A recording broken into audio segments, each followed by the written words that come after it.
Twelfth class में हम लोग जब भी पढ़ रहे हैं, फंक्शन चैप्टर पढ़ रहे हैं, फलन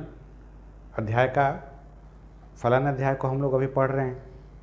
इस चैप्टर में हम लोग जो क्वेश्चन सॉल्व कर रहे थे उसमें हम लोग टाइप्स ऑफ फंक्शन के बारे में क्वेश्चन सॉल्व कर रहे थे।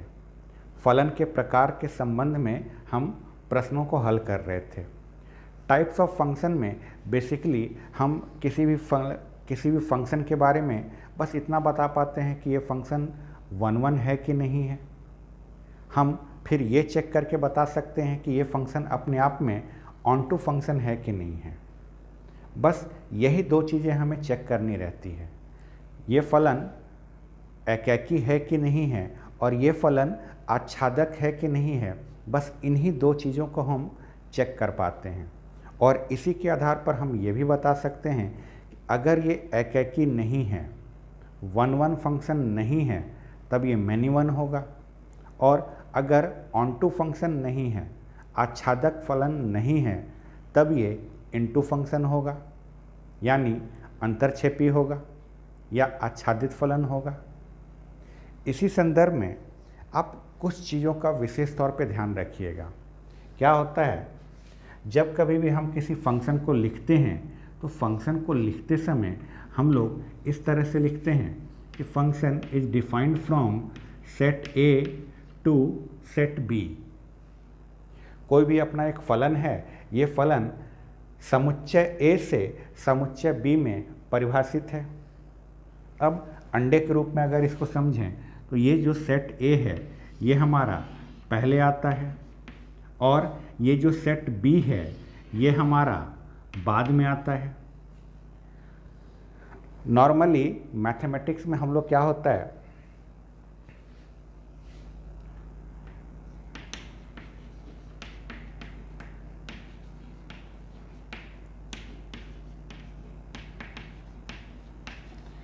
हम लोगों ने कई बार इंडिपेंडेंट वेरिएबल वर्ड को यूज किया है।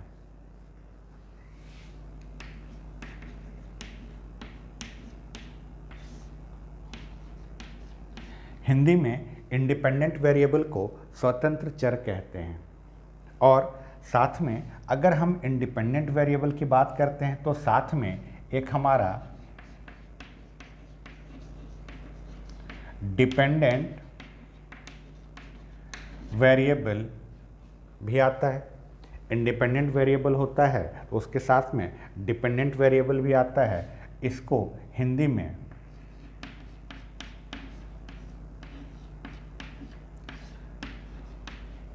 आश्रित चर कहते हैं। इंडिपेंडेंट वेरिएबल और डिपेंडेंट वेरिएबल, स्वतंत्र चर और आश्रित चर। अब होता क्या है, आप जरा सोचिएगा, हम लोग मैथमेटिक्स में कई बार लिखते हैं y is equal to F X. Y is equal to F X जो है हमारा एक फंक्शन है, और इस फंक्शन में हम क्या करते हैं, हम x की जगह पर डिफरेंट वैल्यूज़ को पुट करते हैं। x के हम विभिन्न मानों को रखते हैं, जिससे कि हमें मिलता क्या है, हमें y का अलग अलग वैल्यू मिलता है। किसी भी फंक्शन में x की जगह पर हमने अलग अलग वैल्यूज़ को रखा, उसके बदले में हमें y की अलग अलग वैल्यू मिली। तो यहाँ पर हमने ये कहा कि x जो है अपने आप में इंडिपेंडेंट वेरिएबल है, यानी स्वतंत्र चर है, और ये y जो है अपने आप में आश्रित चर है, यानी डिपेंडेंट वेरिएबल है। y जो है अपनी वैल्यू के लिए x के ऊपर डिपेंड कर रहा है कि x की जैसी वैल्यू आएगी उसके हिसाब से y जो है अपना वैल्यू देता है।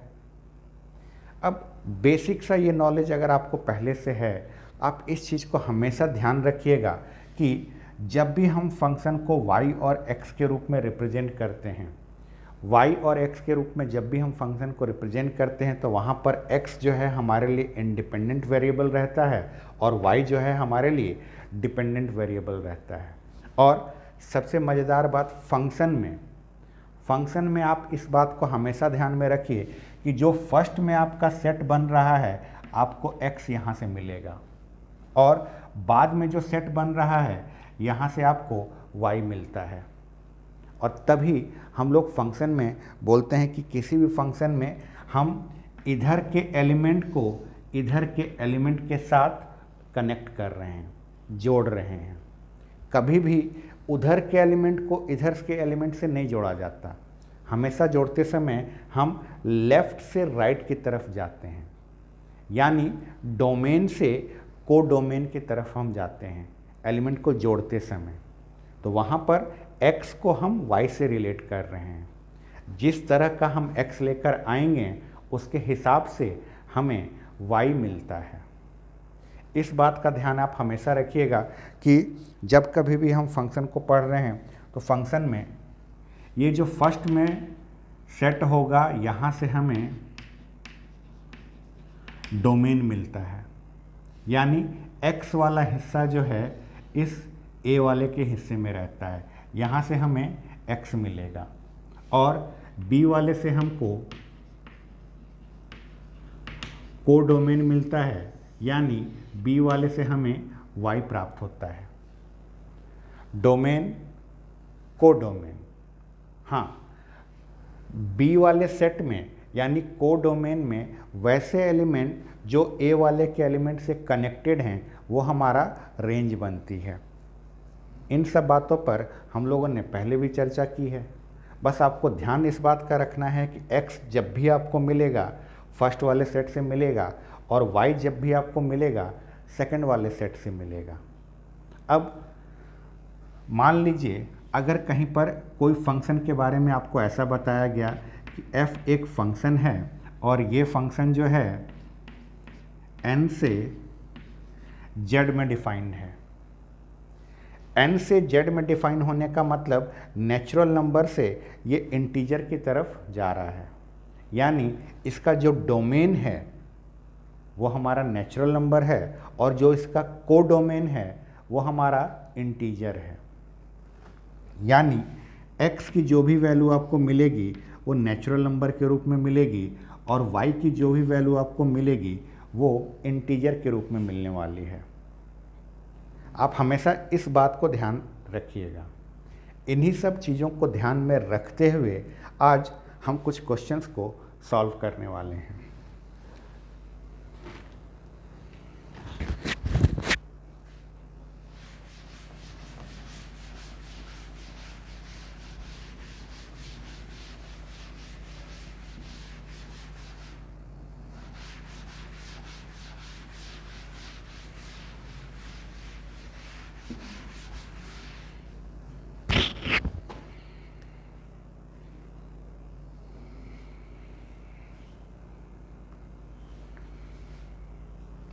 मान लीजिए हमारा एक फंक्शन जो है वो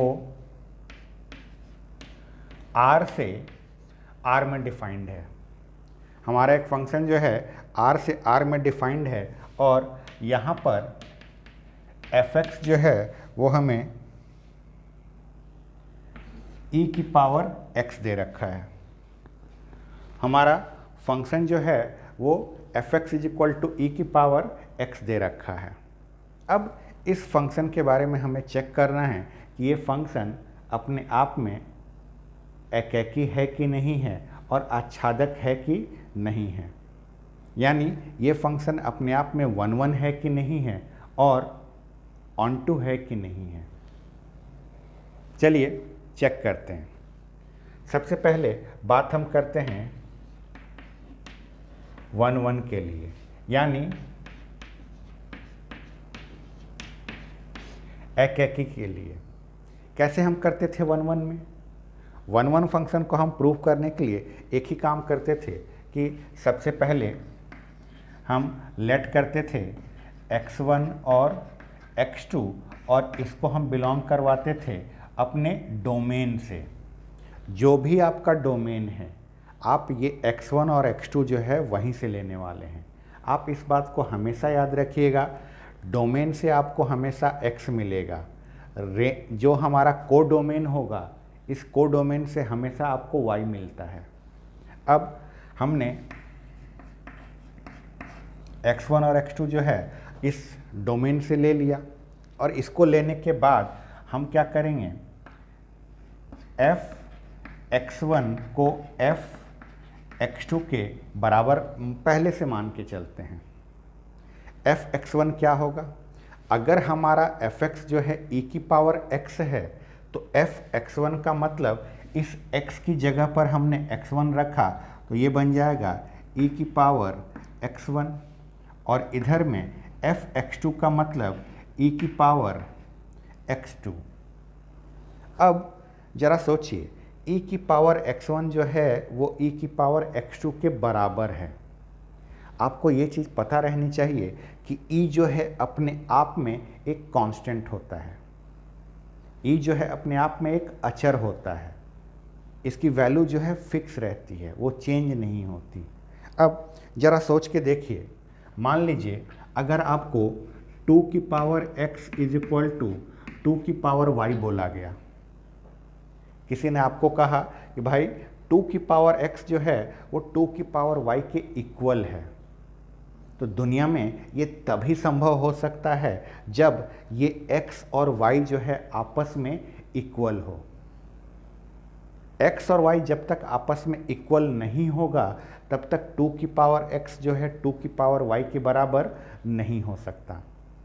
आप अपने मन से x और y का कोई भी वैल्यू रखिएगा ना तो ये पूरा का पूरा LHS इस पूरे के पूरे RHS के बराबर आ ही नहीं सकता। मान लीजिए आपके मन में आए कि हम x को 1 ले लेते हैं और y को 2 ले लेते हैं, लेने के लिए आप ले सकते हैं, ले लीजिए, लेकिन अगर आपने x को 1 लिया और y को 2 लिया तो ये 2 की पावर 1 इज इक्वल टू 2 का स्क्वायर बनेगा। अब सोच के देखिए, क्या 2 की पावर 1 2 के स्क्वायर के कभी बराबर होगा? नहीं होता है। अगर ये चीज़ हमको पहले से बराबर दी गई है तो ये तभी बराबर हो सकती है जब x जो है y के बराबर हो। इतनी छोटी सी बात आपको समझ में आई? ये बात अगर समझ में आई आप यहाँ पर समझिएगा, e जो है अपने आप में कांस्टेंट है, अचर है, यानी इसकी वैल्यू को हम चेंज नहीं कर सकते। अब e की पावर x1 और e की पावर x2 दोनों का वैल्यू आपस में अगर बराबर है तो ये तभी संभव हो सकता है जब x1 जो है x2 के बराबर हो। अगर ये x1 x2 के बराबर नहीं होगा तो ये e की पावर x1 भी e की पावर x2 के बराबर नहीं हो सकता। तो हमने ये बताया था पहले कि f x1 जो है f x2 के बराबर है, और इसको बताने के बाद सॉल्व करके हमने ये बताया कि x1 जो है x2 के बराबर है। अगर ऐसा है तो ये कौन से कंडीशन को फुलफिल कर रहा है? जी हाँ, ये इस कंडीशन को फुलफिल कर रहा है कि हमारा दिया हुआ फंक्शन जो है 1-1 फंक्शन है, एकैकी फलन है। ये एकैकी फलन में हम f x1 को f x2 के बराबर लेकर चलते हैं और सॉल्व करवा के लास्ट में बस इतना बताना रहता है कि x1 जो है सिर्फ और सिर्फ x2 के ही बराबर आ रहा है। ये तो बात हो गई 1-1 की। अब अगर हम बात करें ऑन-टू की, आच्छादक की, इस क्वेश्चन में हम अपने जनरल ऑब्जर्वेशन से इसको चेक करते हैं। जनरल ऑब्जर्वेशन से क्या चेक करते हैं? ये फंक्शन ऑन-टू है कि नहीं है।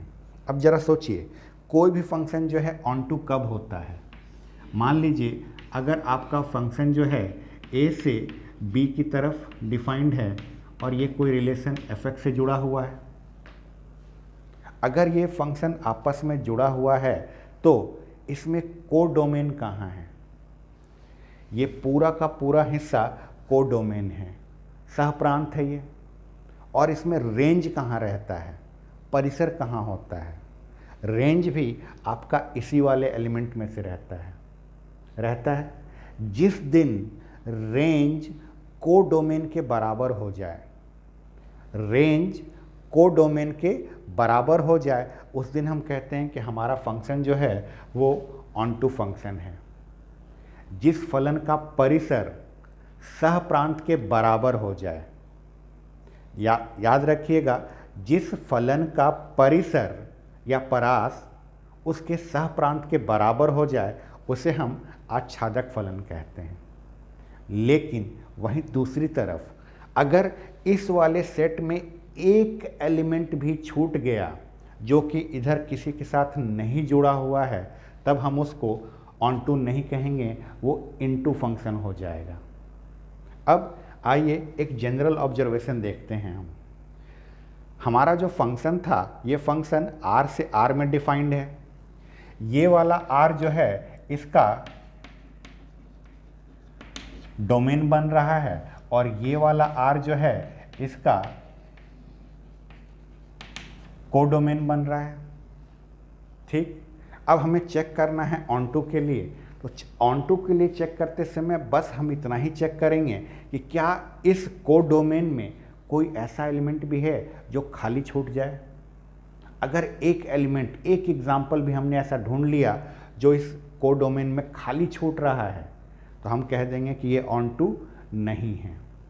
अब ज़रा सोचिए, आपका फंक्शन जो है r से r में डिफाइंड है, मतलब फर्स्ट वाले में आपका r है, सेकंड वाले में भी आपका r है। r कहने का मतलब रियल नंबर, वास्तविक संख्याएं। वास्तविक संख्याएं रियल नंबर होते कहाँ से कहाँ तक हैं? माइनस इनफाइनाइट से प्लस इनफाइनाइट तक होता है। यानी इस वाले में माइनस इनफाइनाइट से प्लस इनफाइनाइट के सारे नंबर्स लिखे हुए हैं और इसमें भी माइनस इनफाइनाइट से प्लस इनफाइनाइट के सारे नंबर्स लिखे गए हैं। और आपका जो फंक्शन है, ये फंक्शन डिफाइंड है f(x) इज इक्वल टू ई की पावर x के रूप में। अभी थोड़ी देर पहले हमने इस बात की चर्चा की थी कि हमारा x कहाँ से आता है। x जो है आपका फर्स्ट वाले सेट से आता है और y कहाँ से आता है? y जो है सेकंड वाले सेट से आता है। ठीक, अच्छा, ये y कौन होता है? y जो है और कोई नहीं, f(x) को ही y कहते हैं। हम लोग लिखते हैं ना y is equal to f(x), तो ये जो f(x) है ये और कोई नहीं, यही हमारा y है। हम इसके लिए x कहाँ से लेने वाले हैं? x हम यहाँ से लेने वाले हैं और बदले में जो आंसर आएगा वो कहाँ से मिलेगा? आंसर हमको यहाँ से मिलेगा। इतनी सी बात समझ में आई।